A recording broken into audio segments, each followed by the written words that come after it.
नमस्कार। खास कार्यक्रम देश देशांतर में आपका स्वागत है। मैं हूं आरफा खानम शेरवानी। कल राज्यसभा में जोरदार बहस के बाद आज भी कई महत्वपूर्ण भाषण देखे गए, कई दिलचस्प भाषण भी देखे गए। देश में इस वक्त जो ज्वलंत मुद्दे हैं उन पर काफ़ी दिलचस्प बहस हुई। हैदराबाद विश्वविद्यालय के दलित स्कॉलर रोहित वेमुला की आत्महत्या और जेएनयू से जुड़ी घटना को लेकर कांग्रेस नेता आनंद शर्मा ने सरकार से कहा कि जानबूझकर सरकार माहौल ख़राब कर रही है और पूरी दुनिया में भारत की छवि ख़राब हो रही है।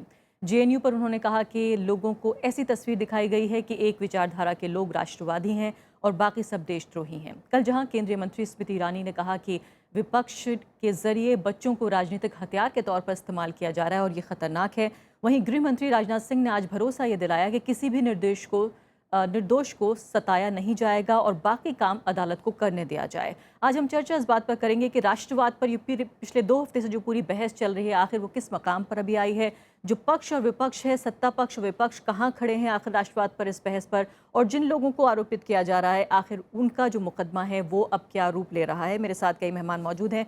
राजनीतिक मेहमानों में मेरे साथ नलिन कोहली हैं, नेशनल स्पोक्सपर्सन है बीजेपी के। मेरे साथ कांग्रेस पार्टी से आर रंजन हैं, मेंबर ऑफ पार्लियामेंट हैं लोकसभा से। साथ ही मेरे साथ डॉक्टर राकेश पटब्याल हैं, जाने माने इतिहासकार हैं, जेएनयू में पढ़ाते हैं, और साथ ही प्रोफेसर राजवीर शर्मा हैं, आरएसएस के थिंकर माने जाते हैं। सभी मेहमानों का बहुत बहुत स्वागत है। सबसे पहले नलिन कोहली, अगर मैं आपके साथ शुरुआत करूं, और जो सीताराम येचुरी खासकर माना जा रहा है कि काफ़ी मजबूत ज़ोरदार तरीके से आज उन्होंने अपनी बात रखी और वो नए एक ऐसे स्पीकर के तौर पर उभर रहे हैं जिनके भाषणों को काफ़ी लोकप्रियता भी हासिल हो रही है। अब उन्होंने जो शब्द का इस्तेमाल किया है वो ये कह रहे हैं कि सरकार जो कर रही है राष्ट्रवाद के मुद्दे पर, जेएनयू के मुद्दे पर, वो दरअसल पार्टीजन इंटरवेंशन है। ठीक है, राजनीति जब पार्लियामेंट के फ्लोर पर डिबेट होगा तो हर व्यक्ति का एक अधिकार है कि वो अपने पक्ष और उसके विपक्ष में बातें रखी जाएंगी। दूसरी बात है, सीताराम येचुरी जी आफ्टर ऑल अपने लेफ्ट फ्रंट के एक टॉल लीडर हैं। अक्सर भाजपा और लेफ्ट की बातें मिलती नहीं है, लेकिन हम लोगों का कोई ऐसा बैर थोड़ी ना है, हम सब तो है देश के अंदर में।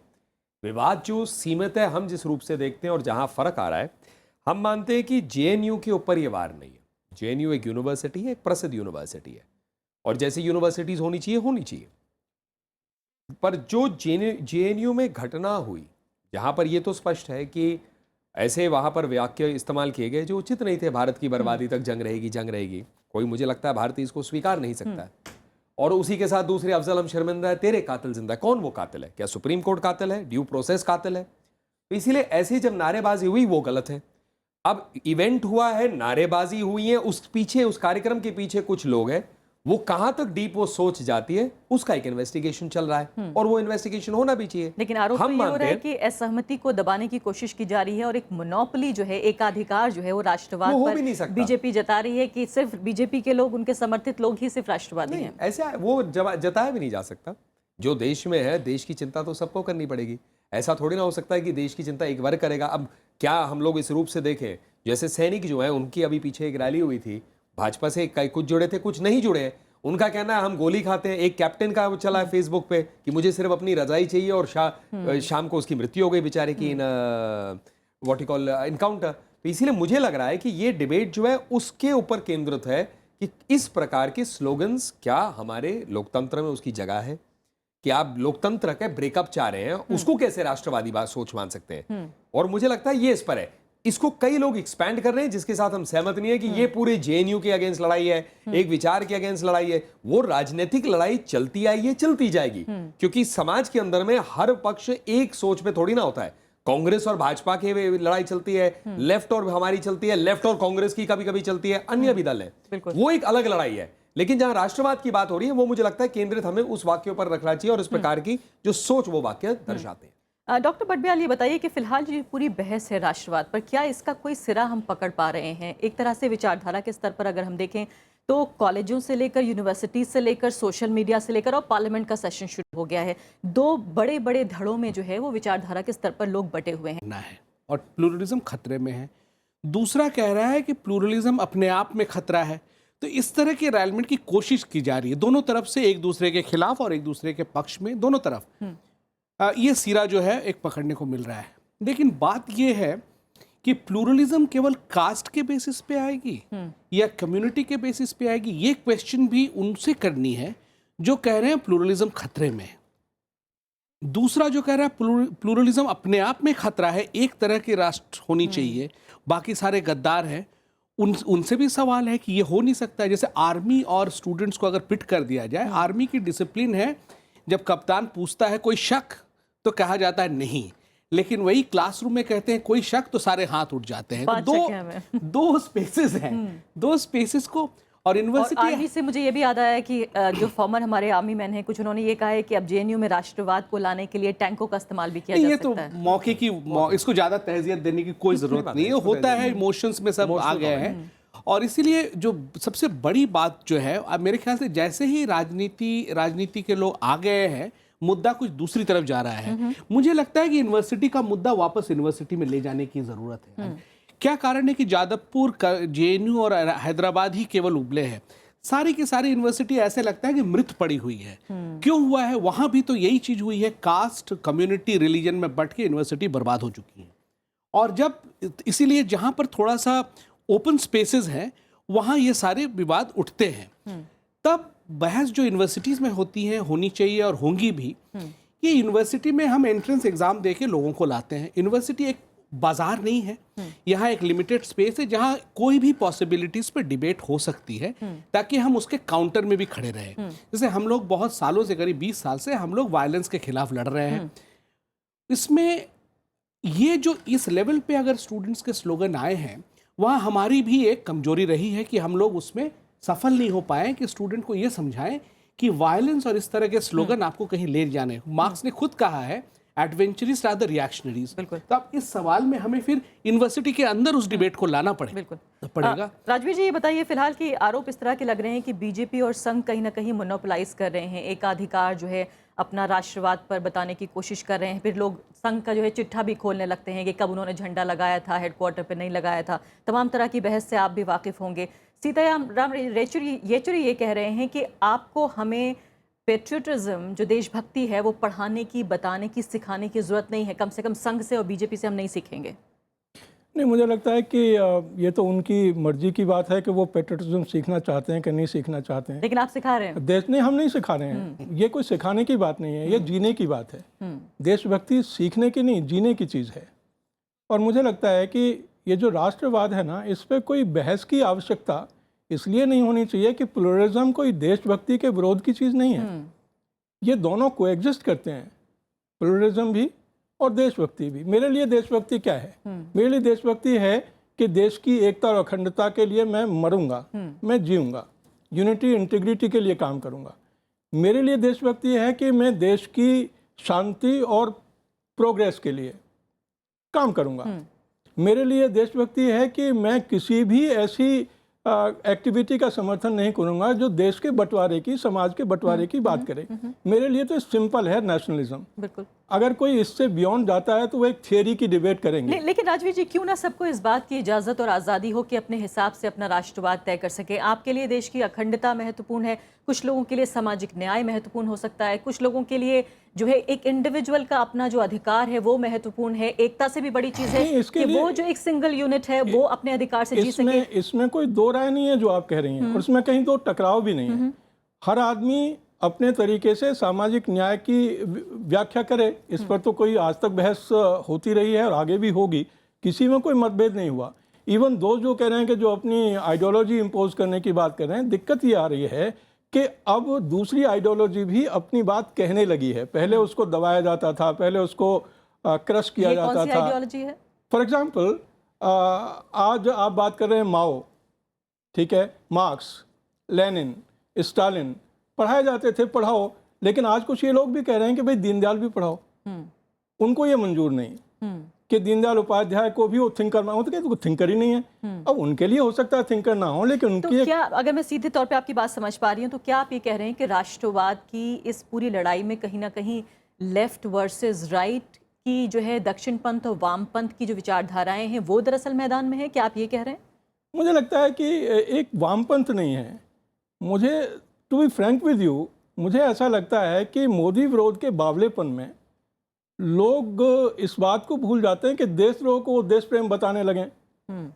ये चीज चल रही है यहाँ पर। एक किस्म की अराजकता फैलाने की कोशिश, एक किस्म के ये आरोप लगाने की कोशिश कि साहब एक पर्टिकुलर आइडियोलॉजी थ्रस्ट की जा रही है, हमारे ऊपर थोपी जा रही है, आरएसएस की आइडियोलॉजी। अब आरएसएस भी तो अपनी बात कहने का हक रखता है। जैसे मान लो कोई कांग्रेस या सीपीएम या दूसरे जो दल हैं, अगर उनके नेता अपनी बात रखने का अधिकार रखते हैं तो आरएसएस क्यों नहीं? बिल्कुल। नलिन कोहली, ये बहुत हैरानी की बात यह है कि सीधे तौर पर ताल्लुक ना होने के बावजूद भी अगर हम देखें तो एबीवीपी जो है वो पुतले जला रही है अपने प्रोफेसर की, उनकी क्लास जो है वो ब्लॉक की जा रही हैं सिर्फ इसलिए क्योंकि एक प्रोफेसर के आर्टिकल को दूसरे प्रोफेसर शेयर कर देते हैं। क्या इसे आप जायज़ मानते हैं? नहीं, इसका काउंटर भी है, क्योंकि अगर आप जो एक एग्जाम्पल दे रहे हैं ऐसे 10 एग्जाम्पल आपको इसके काउंटर में भी मिल जाएंगे जो एबीवीपी से नहीं जुड़े हैं, लेफ्ट से जुड़े हो, अलग डीएसयू का तो हम लोग देख ही रहे हैं। तो ठीक है, मैंने शुरू में जो बात कही और इसी बात को आगे बढ़ाते हुए, क्योंकि सब मुझे लगता है इस पैनल पे एक अच्छी बात यह है, एक एबीवीपी को जो एक नई ताकत मिली है, मैं इसमें भी बात करना चाहती हूँ, चाहे वो रोहित वेमुला वाला मामला हो या अब ये बात हो रही है प्रोफेसर जो है, कौन कह सकता है कि मृत्यु अच्छी बात है? एक छात्र की मृत्यु हो, किसी भी कारण से हो, किसी भी सोच से हो, लेकिन किसी छात्र की जो आकांक्षाओं के साथ, उम्मीदों के साथ पढ़ने आया है, बहुत कठोर परिस्थितियों से चढ़ के कहीं किसी एक मुकाम तक पहुंचा आगे बढ़ने के लिए, तो मुझे लगता है उस पर कोई दो राय हो ही नहीं सकती। लेकिन कारणों पे तो बात करनी होगी। हाँ बिल्कुल, कारणों पे बेवजह तो कोई नहीं मरता। नहीं, पर इसको भी आरफा जी, उन कारणों को क्या हम तय कर लेंगे कि ये ऐसा ही हो सकता है?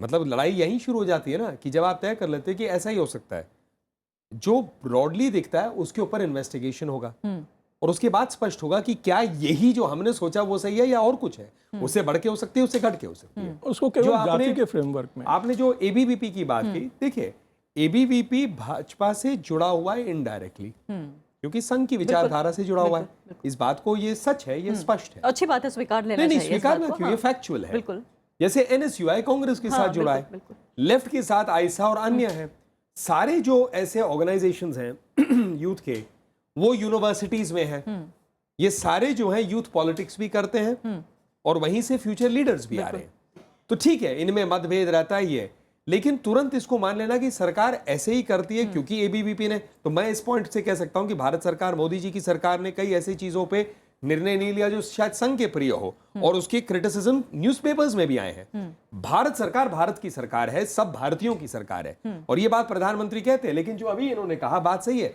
कि मोदी जी को कई लोग मानने को नहीं तैयार है क्योंकि उनका एक एजेंडा है। नलिन जी, बहुत जो महत्वपूर्ण बात है वो ये है कि खासकर पिछले 1.5-2 साल के दौरान जो सबसे ज्यादा चिंता है, जिसको लेकर बेचैनी है समाज में, वो ये है, जो राजवीर जी कह रहे हैं कि पहले एक तरह की विचारधारा थी, अगर इनके इस आर्ग्यूमेंट को थोड़ी देर के लिए मान भी लिया जाए, तो क्या अब दूसरी तरह की जो विचारधारा है उसको पूरी तरीके से उड़ाने की कोशिश है? दूसरी महत्वपूर्ण बात कि क्या इसको लेकर असहनशीलता है कि अगर संघ और बीजेपी की विचारधारा से कुछ लोग सहमत नहीं हैं तो क्या वो गद्दार हैं, वो देशद्रोही हैं, उनकी बात को नहीं माना जाएगा, पुतले जलाए जाएंगे आर्टिकल शेयर करने पर? देखिए, मुझे लगता है पहली बात है, अगर आप ब्रॉडली सोसाइटी को देखें, और ऑनरेबल सुप्रीम कोर्ट भी आप कहने लग गया है, जैसे अभी प्रोटेस्ट हरियाणा में हुए, हार्दिक का प्रोटेस्ट हुआ, ये सामाजिक विषयों को उठा रहे हैं, लेकिन संपत्ति, पब्लिक प्रॉपर्टी, सिटीजन्स की संपत्ति जा रही है, इस पे आ रही है। मुझे लग रहा है धीरे धीरे एक सोसाइटी में भी एक मानसिकता क्लियर हो रही है कि वायलेंस का स्थान नहीं हो सकता है।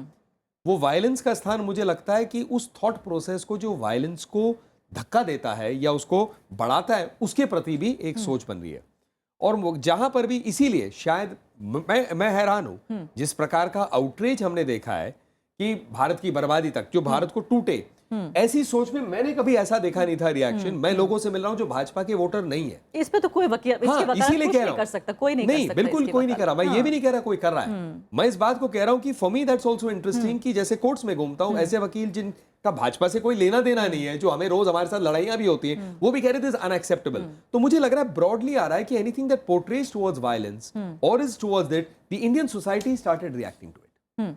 राजवीर जी, ये बताइए कि पिछले दिनों में जो चिंता है, जो अब संसद में जिसका एक रिफ्लेक्शन देखने को मिल रहा है, वो ये है कि भारत नाम का जो विचार है वो इतना संकीर्ण क्यों हो रहा है? क्यों नहीं अलग अलग विचारधाराएं, जो विभिन्नता, जो हमारी ताकत है, उस विभिन्नता को खत्म करने की, दबाने की क्यों आखिर ये कोशिश है? क्यों नहीं भारत माता की अगर हम बात करें या हम उस संकीर्ण विचार की हम बात करें, वो सभी की माता क्यों नहीं है? वो विभिन्नता क्यों खत्म करने की कोशिश हो रही है? सबसे पहले चिंता इस बात की हो रही है कि इसको राजनीतिक स्तर पर, सामाजिक स्तर पर और आर्थिक स्तर पर भी आखिर क्या हम ये कोशिश कर रहे हैं कि भारत नाम का जो विचार है उससे उदारता खत्म हो जाए?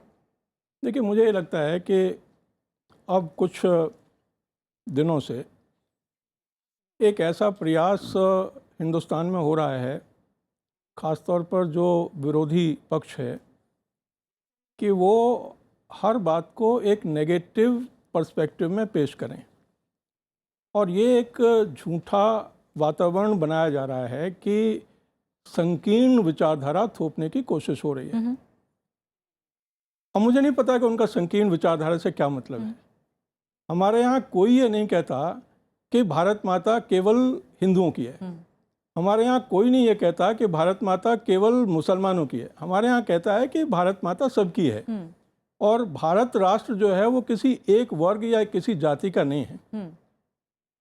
अब इस बात को पूरे फोरम पे हर लोग आदमी चिल्ला चिल्ला करके कह रहा है, लेकिन जो विरोधी हैं वो कह रहे हैं नहीं नहीं, संकीर्ण विचारधारा को थोपा जा रहा है। इसलिए मैं इस बात को एक केवल झूठ मान करके लेकिन इसके उदाहरण भी मिल रहे हैं कि जो चीज़ यूनिवर्सिटी के अंदर, विश्वविद्यालय के अंदर जिसको हल हो जाना चाहिए था, जो छात्र और यूनिवर्सिटी जो एडमिनिस्ट्रेशन है उसके बीच का मामला था, उसमें पुलिस को जो शामिल किया गया, बिल्कुल इसी पर मैं आ रहा था। आप मुझे एक मिनट देंगे कि इसी को होना चाहिए था। जब जेएनयू में या मान लीजिए हैदराबाद में एक दुखद घटना घटी, ये घटना केवल मात्र प्रशासन के और छात्रों के बीच में और वहाँ के टीचर्स के बीच में रहनी चाहिए थी, लेकिन वहाँ पर राजनीति हो गई। वहाँ पर यहाँ से दिल्ली से लोग भाग भाग करके गए कि वहाँ जो है प्रशासन को एक तरफ रख दिया, यूनिवर्सिटी को एक तरफ रख दिया, छात्रों को एक तरफ रख दिया और वहाँ पर राजनीति हो गई। नहीं होनी चाहिए थी। वहाँ पर law should have taken its own course, justice मिलना चाहिए था। और मैं एक बात और आपको कह दूं कि ये जो वेमुला की बात हो रही है, जो दुखद घटना वहाँ पर हुई है, इसको क्या हम जाति से अलग हट करके नहीं देख सकते? क्या ये जरूरत नहीं है कि हमको ये करना चाहिए कि वेमुला भी एक हमारा बच्चा था, वेमुला भी हमारा एक छात्र था, लेकिन क्यों उसके साथ न्याय होनी चाहिए। अगर उसकी जगह नहीं, अगर उसकी जगह कोई और मारा जाता, सुनिए, अगर उसकी जगह कोई मान लीजिए और मारा जाता, अगर राजवीर शर्मा मारा जाता, तो क्या वहां पर ऐसी ही राजनीति होती? जान का नुकसान तो जान का नुकसान है। हमारा हर छात्र हमारा बच्चा है। बिल्कुल। डॉक्टर भट्टबियाल, क्या वाकई हम जो चीजें हैं उन्हें गैर जरूरी एक मिनट में और जेएनयू के बारे में जो आप कह रहे थे, जब 9 तारीख को यह घटना घटी और 10 तारीख को वहाँ घटना घटी, तब तक वहाँ पर यह विषय भी केवल यूनिवर्सिटी, पुलिस और छात्रों के बीच में निबट जाना चाहिए था। लेकिन अपने कुछ नेता वहाँ पर पहुँचते हैं और ये कहते हैं कि इनको जो भी ये कर रहे हैं वो सही कर रहे हैं क्योंकि right to speech and expression है। डॉक्टर भट्टबियाल, क्या हम वाकई चीज़ों को गैर ज़रूरी तरीके से राजनीतिकरण उनका कर रहे हैं? क्या हम ये माने कि वाकई एक सेक्शन ऐसा है जिसे ये बर्दाश्त नहीं होता, जो बीजेपी का आर्गुमेंट है कि सिर्फ मोदी विरोध के लिए वो सब कुछ कर रहे हैं, ये विचारधारा की बात नहीं है, ये दरअसल सत्ता की लड़ाई है? देखिए, ये इस तरह का राजनीतिकरण तो बहुत सालों से चल रहा है, ये कोई नई चीज़ नहीं है। बंगाल में देखिए, केरल में देखिए, वहाँ कम्युनिस्टों ने यूनिवर्सिटी की जैसी तैसी कर दी। ठीक है, इस पर कोई सवाल नहीं हो सकता। अब क्या हम वो उदाहरण साबित कर लेकर फिर इन यूनिवर्सिटी जो बच्चे हैं उनको जैसी तैसी कर दें? ये इसलिए तर्क बनता नहीं है। तर्क, और ये शुरू हुआ जेएनयू के अंदर का जो माहौल है वो सुब्रमण्यम स्वामी के स्टेटमेंट से शुरू हुआ कि ये आतंकियों का गढ़ है, जिहादी है, ये हम 25 साल से रह रहे हैं, कीटनाशक डाल दीजिए। हाँ, और हम लोग जो उस संस्था को एक नॉन वायलेंट, एक बहुत ही बढ़िया संस्था बनाने में जुटे हैं, सबको लगा कि हमारे साथ साथ देश ने गद्दारी कर दी। क्योंकि तो बात जो है अभी इस मौके पर, मेरे ख्याल से कल राजनाथ सिंह का जो स्टेटमेंट था after HRD minister spoke, I think the most statement like, मैंने बहुत दिनों बाद कोई स्टेट्समैन लाइक एक आदमी खड़ा हुआ, कहा कि मैंने शपथ ली है गोपनीयता की, मैं कुछ बात नहीं करूंगा। That is the kind of statesman we want. आज अगर होम मिनिस्टर खड़े होकर बोले कि एक राष्ट्रीय यूनिवर्सिटी है, इसमें किसी का कोई ईगो नहीं है, अगर वो सांत्वना दे कि भाई ये मामला सुलझ जाएगा, कोई, मेरे ख्याल से हम सही तरीके पे जाएंगे। तस्वीर ऐसा न लगे कि कुछ युवा हैं जिनके विचार भारत की सरकार से अलग हैं, या जो मेन स्ट्रीम विचार है उससे अलग है, उनके खिलाफ देश खड़ा है या सरकार खुद शिक्षक रहे हैं। हम शिक्षक हैं, शिक्षक जेएनयू के प्रोफेसर्स, लेक्चरर्स, टीचर्स सारे कमिटीज में हैं। दिल्ली यूनिवर्सिटी के सारे कमिटीज में रिजॉल्व तो कॉन्फ्लिक्ट वही रिजॉल्व करते हैं, तो अंदर में कुछ रिजॉल्व तो होना चाहिए अंदर। और वो कल जैसे उन्होंने, जब एचआरडी मिनिस्टर ने सारा डेटा वहाँ दे देती हैं, तब फिर यूनिवर्सिटी के पास कुछ रहता नहीं, ऑटोनॉमी खत्म हो जाती है। ये डिबेट पॉलिटिसाइजेशन के दोनों पहलू होते हैं। तो आप पॉलिटिसाइजेशन अगर करे, कोई भी पार्टी करे, होती क्या है कि इंस्टीट्यूशन की अपनी ऑटोनोमस डिसीजन लेने की ताकत खत्म हो जाती है, क्योंकि उसकी एक हियरार्कीज में एचआरडी सबसे ऊपर है, मिनिस्टर। इसीलिए मेरे ख्याल से अब हायर लीडरशिप से एक मैसेज जाना चाहिए कि मामले को अब क्या गृह मंत्री के बयान से वो मैसेज जाता है आज जो उन्होंने दिया है और कि भी किसी को जाना गैर चाहिए। जरूरी सताया नहीं जाएगा? नहीं, वो उससे ज्यादा आप कह रहे हैं कहा कल जाना का चाहिए। जो स्टेटमेंट हाँ, था कि मैं कल वाला। गोपनीय, उन्होंने कुछ जैसे एचआरडी मिनिस्टर ने वो दूसरों के नाम लेने शुरू किए, तब इन्होंने कहा कि नहीं, गोपनीयता की शपथ ली है, कोई निर्दोष नहीं सताया जाएगा। मेरे ख्याल से वैसे ही हायर स्टेट से कोई मैसेज जाने चाहिए। इससे होगा क्या कि दूसरे यूनिवर्सिटीज जो हमारे मृतप्राय यूनिवर्सिटीज हैं उनमें कुछ जान आएगी जी। और ये बहस तो चलती रहेगी। नेशन क्या है वो तो 200 साल की बहस है, लगातार वो तो बहस चलती इस पे हो रही है और अच्छी बात है कि ये उस जगह बहस हो रही है जहां दरअसल होनी चाहिए, संसद में बहस हो रही है। लेकिन मैं आपको याद दिलाना चाहती हूँ 1995 का ये मामला जो Balwant Singh versus state of Punjab का मामला है, जिसमें ये बताया गया, अदालत ने ये कहा कि बलवंत सिंह ने दरअसल असहमति का जो गद्दारी का उनके ऊपर आरोप लगा था, सेडिशन का, दरअसल वो ठीक नहीं था। वही जज साहब ये कह रहे हैं कि कन्हैया और उमर खालिद के मुकदमों को देखते हुए उनका मानना ये है कि इन दोनों के मामले को हम देशद्रोह नहीं मान सकते। क्या इसको कोई नज़ीर हम मान सकते हैं? नहीं, इसको मैं थोड़ा सा 1-2 मिनट आप वकील लूंगा। भी हैं। हाँ, इसीलिए मैंने कहा इस पूरे डिबेट को मैं कॉन्टेक्स्ट में ले आता हूँ। देखिए, हमारे कॉन्स्टिट्यूशन, हर कानून जो है कॉन्स्टिट्यूशनली वैलिड होगा, नहीं तो चैलेंज हो जाता है। सेडिशन पे आने से पहले हम स्टार्ट करते हैं फ्री स्पीच। 19(1)(a) है आर्टिकल जो क्लियरली कहता है कि हमारे पास बोलने की स्वतंत्रता है। 19(2) है रीजनेबल रिस्ट्रिक्शन, जिसमें पब्लिक ऑर्डर भी आता है कि तो इसलिए एक रिस्ट्रिक्शन है। जो भारत का पहला अमेंडमेंट है कॉन्स्टिट्यूशन का 1951 का, वो है इस रीजनेबल रिस्ट्रिक्शन का एक्सपेंशन। जब एक केस था Ramesh Thapar versus state of Madras, जो इसी पर था, सेडिशन का विषय क्या है जब आप उत्साहित कर रहे हैं, लोगों को उत्तेजित कर रहे हैं, तो इसीलिए रीजनेबल रिस्ट्रिक्शंस है। 1962 में उठी थी ये बात कि क्या 124A कॉन्स्टिट्यूशनली वैलिड है या नहीं। तो उसमें कुछ टेस्ट लगाए गए थे कि मात्र स्लोगनरिंग नहीं है, जो हिंसा हाँ भी शामिल बिल्कुल। होनी और ये चाहिए। खालिस्तान जिंदाबाद का जो केस है 1995 का बलवंत सिंह का, इसमें भी एक इंटरेस्टिंग पहलू है कि अगर आप भारत मुर्दाबाद कहते हैं तो वो सेडिशन के दायरे में आ जाएगा। खालिस्तान जिंदाबाद सिर्फ है क्योंकि प्रश्न उसमें ये नहीं था कि नारे हैं, कि इस केस में जब इन्होंने नारे लगाए कि आसपास की जिंदगी पर कुछ फर्क पड़ा या नहीं, और ये स्पेसिफिक था उस ऑर्डर में कि भैया कोई फर्क नहीं है, लोग अपने काम में लगे हुए थे, रिक्शा वैसे ही चल रहे थे, लोग दुकान वैसे ही चला रहे थे, तो कोई फर्क नहीं पड़ा। अब इशू क्या है कि सेडिशन का चार्ज, लोग कहते हैं क्यों सेडिशन लगाया आपने, तो आईपीसी के अंदर में अगर कोई कहता है भारत की बर्बादी या ऐसी बात करता है, तो मुझे बताइए चार्ज कौन सा आएगा?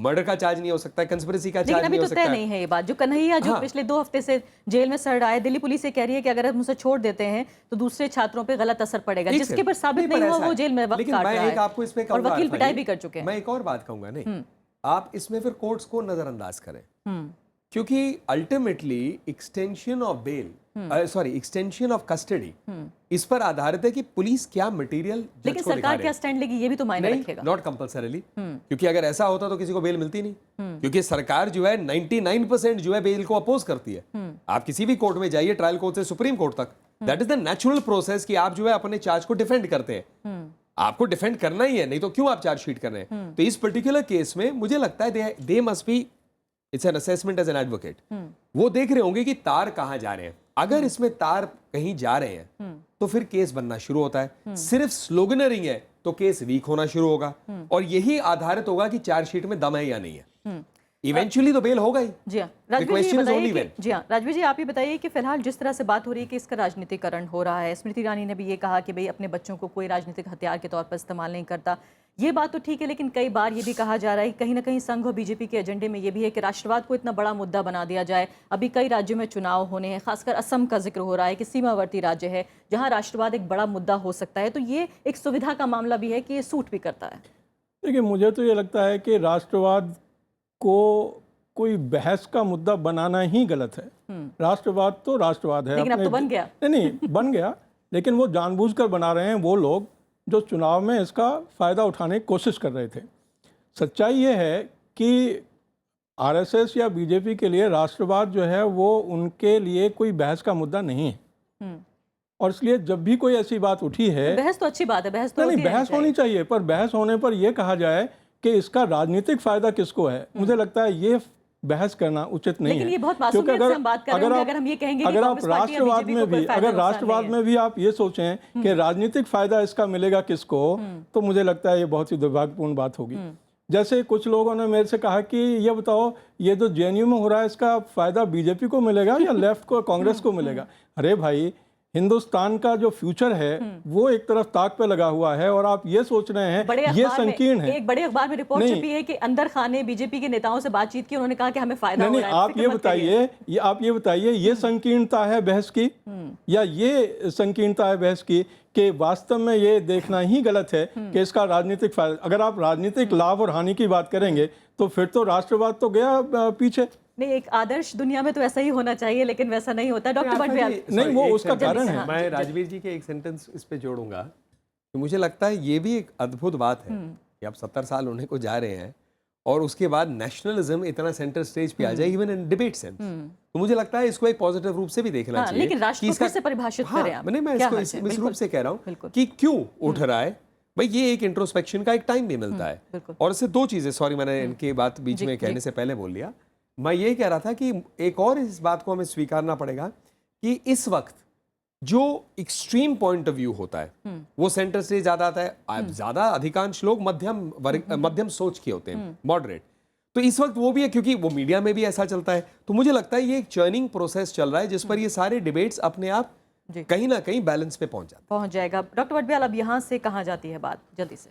देखिए, यहाँ से सबसे पहला जो हमें दिख रहा है कि सबको मिल के काम करना पड़ेगा। जेएनयू के खिलाफ जो सारे स्टेट्समैन आए हैं, वहाँ कॉन्डोम्स मिलते हैं, बियर की बॉटल्स मिलती है, उसको नेशनल लीडरशिप बीजेपी की तरफ से एक तरह से पनिशमेंट कुछ दिया जाना चाहिए। जो अभी तक सुना नहीं हमने। नहीं, बहुत। हाँ, और दूसरी बात, ये अपना एसेट है ना, एक इंस्टीट्यूशन बनाने में सैकड़ों साल लग जाते हैं। ऑक्सफोर्ड 900 साल से बना हुआ है, तभी वो एक इज्जत की बात। बीजेपी कांग्रेस कोई भी रूल करे, हमें हमारे ही बच्चे उस यूनिवर्सिटी में जाएंगे। अगर उसको हम तहस नहस कर दें तो सबका नुकसान होगा। राष्ट्रीयता की बहस तो चलती जाएगी, अगला जनरेशन कोई नई बहस लाएगी नेशनलिज्म पे, तो वो इंटेलेक्चुअल फाइट तभी होगी जब यूनिवर्सिटी बचेंगे। हम बहुत सारी चीज़ों में अग्री करेंगे, हो सकता है हम आप फाइट भी करें। वो कौन जानता है, नेशन तो कोई देव प्रदत्त तो है नहीं, हम ही बनाते हैं, हम ही बिगाड़ते हैं। लेकिन इंस्टीट्यूशन बिगड़ जाए तो सब कुछ बिगड़ जाएगा। बहुत देश के नाम पे देशद्रोह नहीं होना चाहिए। बिल्कुल, बहुत बहुत शुक्रिया सभी मेहमानों का। तो साफ तौर पर जैसे नलिन कोहली ने कहा कि इसको अच्छी बात भी मान सकते हैं कि अब 70 साल बाद हम ये देखने की कोशिश कर रहे हैं कि आखिर राष्ट्रवाद है क्या, राष्ट्र के तौर पर हम कहाँ पहुँच पाए हैं, क्या वाकई हर नागरिक के साथ इंसाफ कर पाए हैं, क्योंकि एक एक नागरिक मिलकर ही शायद ये पूरे राष्ट्र का निर्माण होता है। लेकिन संस्थान बचाना बेहद ज़रूरी है, हम सब तभी बचे रहेंगे। इसी के साथ अभी के लिए इतना ही, नमस्कार।